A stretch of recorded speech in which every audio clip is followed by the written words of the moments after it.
What is up, guys? It is Rami Noodles here, and today I want to talk about Ghostcrawler's new MMO, codenamed Ghost. Now, if you don't know who Ghostcrawler is, he used to work for Blizzard, and he also used to work for Riot. He was working on, I believe, Riot's MMO before he left the studio for whatever reason.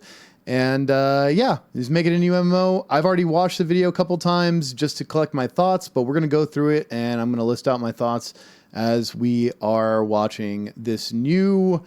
What is this? This is the prototype gameplay update for December 2024. This is the first time I've ever seen gameplay of it. So, well, I mean, besides the fact that I watched it a couple times, today is the first day I've ever seen gameplay of it.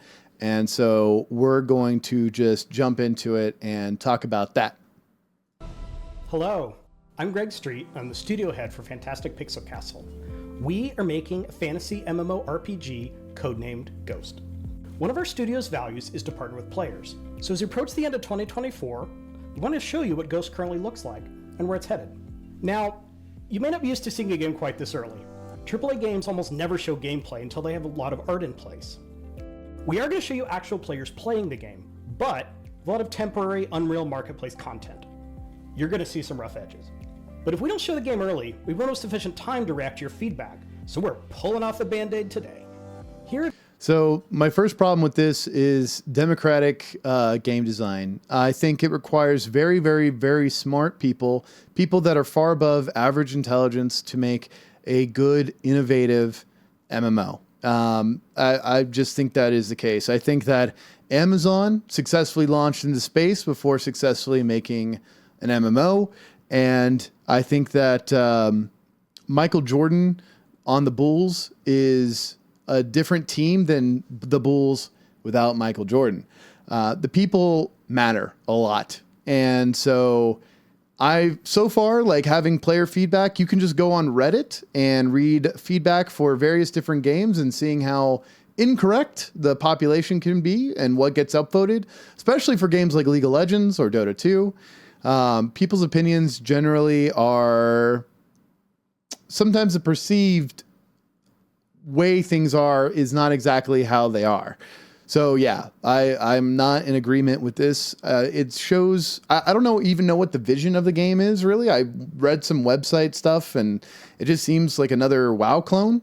Well, I mean, he did work on World of Warcraft, so that kind of makes sense. But, you know, I'm not seeing anything innovative here, and nothing. We're like less than a minute in, and I'm already not feeling good about it. At FPC, we love MMOs, and we're not intending to fix what isn't broken. You'll find a lot of what you love about the genre. But you won't see a lot of that in the game yet, because we're focusing on the areas where we do want to innovate. In particular, we think we could do better than level up questing zones that you blast through and never visit again. So here's another fake problem. I'm sure Greg Street has read online that people complain about, oh, well, I was in Elwyn Forest and I never had a reason to go back and yada, yada, yada. And it's like, I don't think this is a real issue.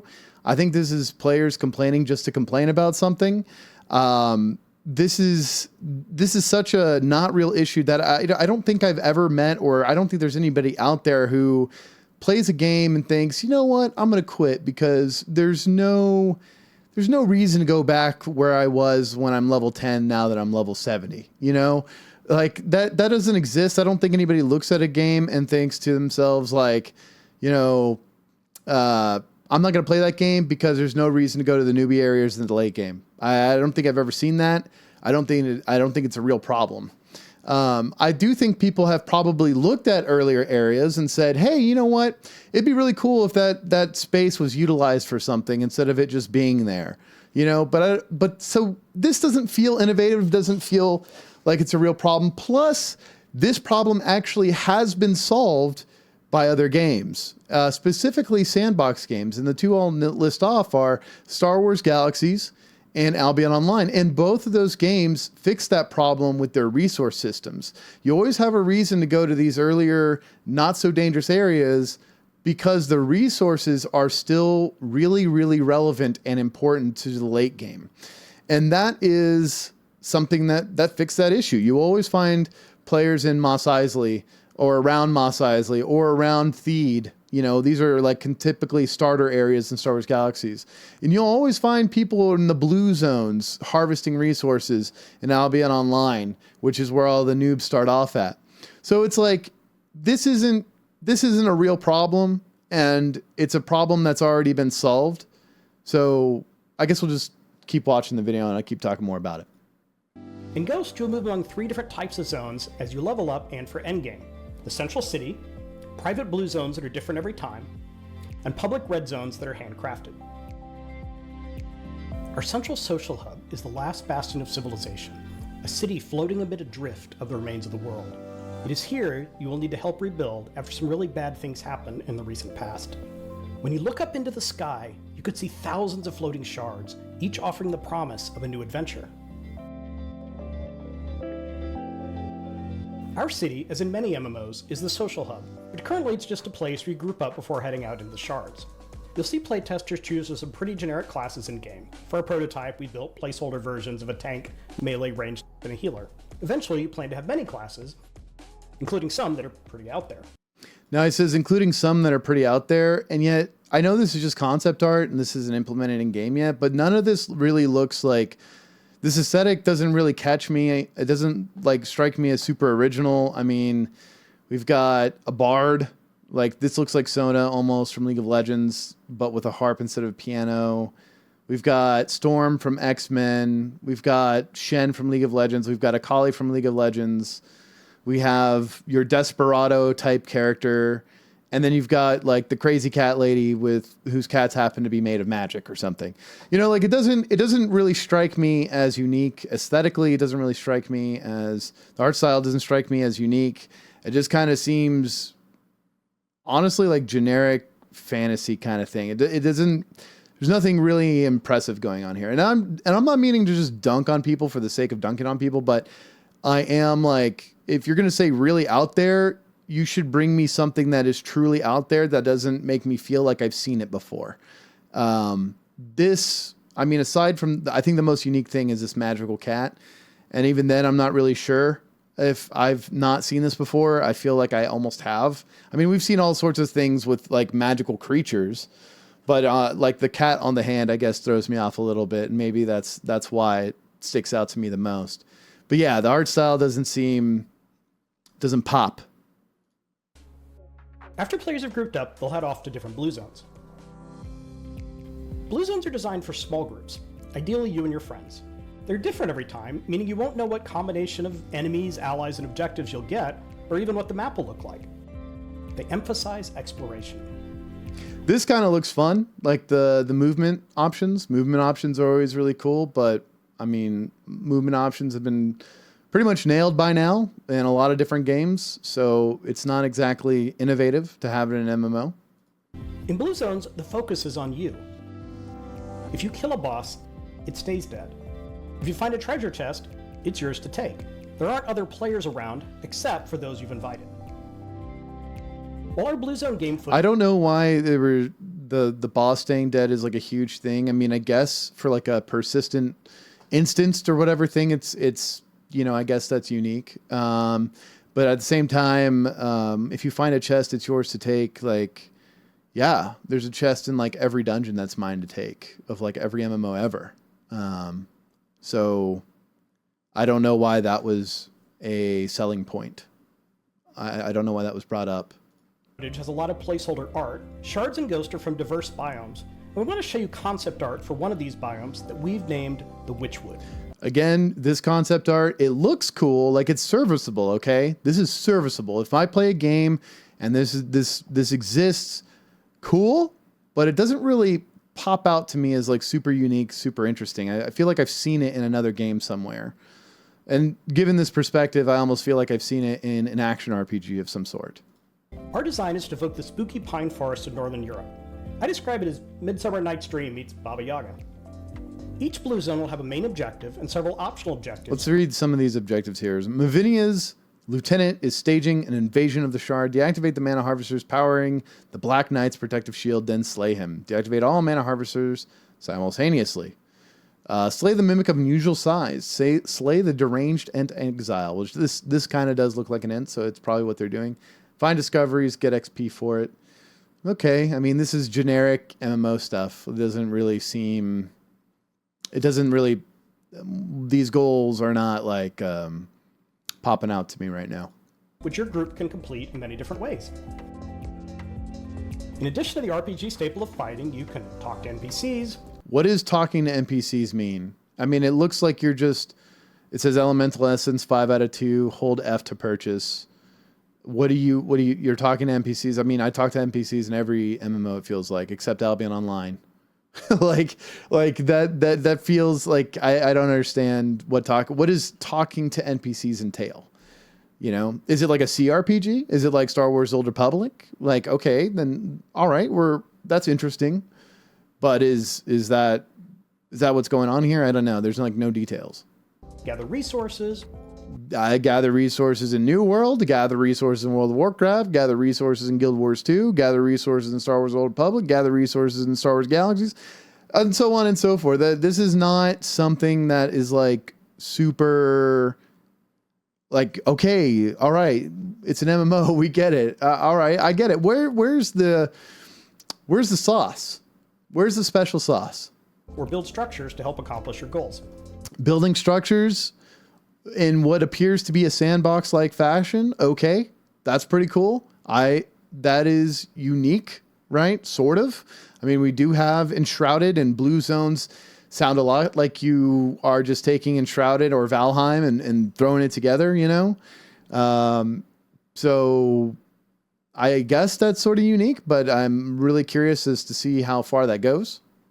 Our current Blue Zones take about an hour to complete, but we plan to experiment with Blue Zones of different sizes and durations. Completing a Blue Zone will provide you with rewards appropriate to the difficulty level and the number of optional objectives you've completed.